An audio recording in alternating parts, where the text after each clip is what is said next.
Time now for your forewarned weather with Chief Meteorologist Alana Brophy. I'm not one to complain about the 70s. It was a gorgeous day, but we did see those pop-up storms and showers. It's what it looked like for a bulk of the evening over Zion National Park as storms were moving through parts of Washington County. And we also saw it up towards Cache Valley. Time-lapse video showing you those storms moving through, hitting the valley.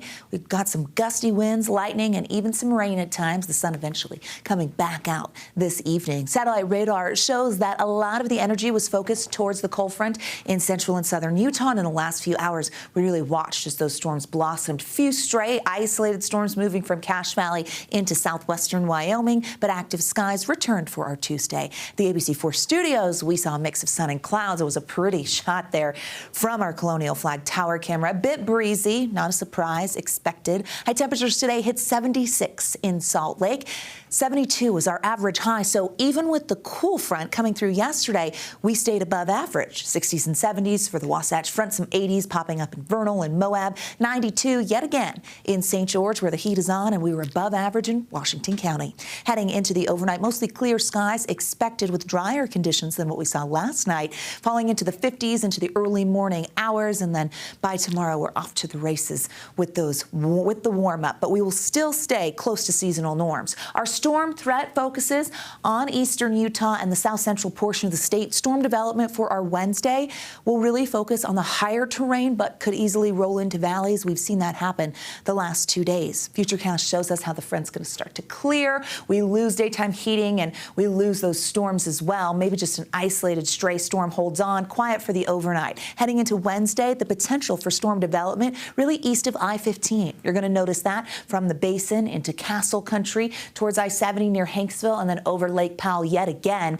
But a lot of that activity staying away from the Wasatch Front and eventually clearing the state. High pressure taking control for the latter half of our work week. Let me show you what I mean. There's Wednesday's disturbance. It comes through, brings a chance of storms, but that high pressure is going to build. So Thursday and Friday, temperatures start to warm up and we see plenty of sunshine and drier conditions. As we head through the weekend, we'll still be under the influence of that high pressure, but towards the latter half of the weekend and into next week, we could see that change with the potential of some wet weather moving in. We'll keep you posted. 40s and 50s for overnight lows, 60s in St. George. As we look at daytime highs tomorrow, 70s will be the coolest day of the week. We made it to 76 today, maybe a degree or two cooler than that for tomorrow.